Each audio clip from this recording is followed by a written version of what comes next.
سارے صحابہ مل کے آئے، کہنے لگے عمر فاروق سے کہنا ہے نبی پاک کے زمانے میں تو ظاہراً غربت تھی، ابو بکر کے دور میں بھی غربت تھی، اب تو بڑا مال ہے، عمر سے سفارش کرو کہ عمر نیا کرتا پہنا کرے۔ ملکوں کے سفیر آتے، عمر وہی پھٹی پرانی چادر اوڑھ کے اور وہی کئی جگہ پہ پیوند لگے سوٹ پہن کے سفیروں کے سامنے بیٹھ جاتا ہے۔ عمر کو مشورہ دو، طے ہو گئی بات۔ سب نے جب مشورہ دے لیا تو سارے کہنے لگے یہ بتاؤ شیر کی مونچھ کو ہاتھ کون لگائے گا؟ کہنا کس نے ہے؟ بندہ بھی تو ڈھونڈو نا۔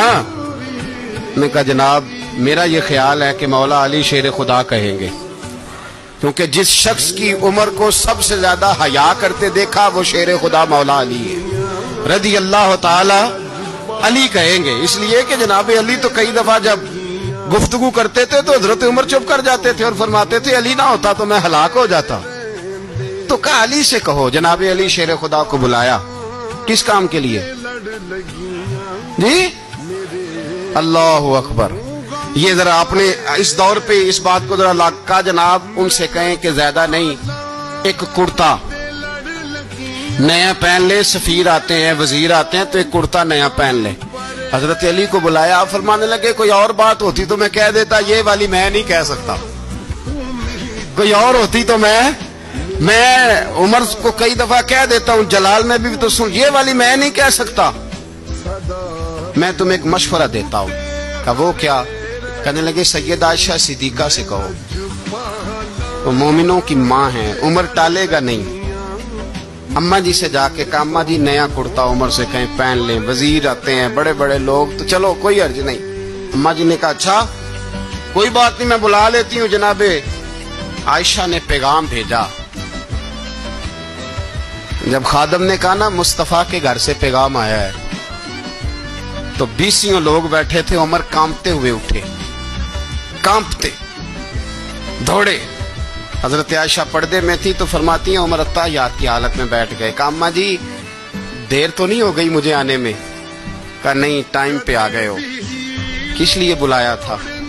کہا عمر دیکھو غربت کے معاملات اور ہوتے ہیں، جب اللہ آسانی دے تو کوئی چیز استعمال کرنا حرام نہیں ہوتی، اگر حرام ہے تو بتاؤ۔ کہا نہیں اماں جی حلال ہی ہے۔ تو فرمایا پھر اتنے سفیر آتے ہیں مشیر آتے ہیں، اب تو مال غنیمت بڑا آتا ہے، ڈھیر لگ جاتے ہیں مسجد میں، تو چل ایک نیا کرتا تم بھی پہن لیا کرو، اور آپ نیا کرتا پہنو گے تو دھاک بیٹھے گی غیروں پر۔ تو صحابہ کا مشورہ ہے کہ آپ نیا لباس پہنے۔ اماں جی کہتی ہے میں نے حکم دیا تو عمر چپ کر گئے، گردن جھک گئی۔ تھوڑی دیر کے بعد سیدنا عمر فاروق نے سر اٹھایا تو داڑھی پہ آنسو گر رہے تھے، رو پڑے، کہنے لگے پاک محبوب کی پاک بیوی جیسے حکم کرتی ہو میں حاضر ہوں، پر مجھے وہ والا لباس پہنانا جو میرے مصطفیٰ نے پسند فرمایا ہے۔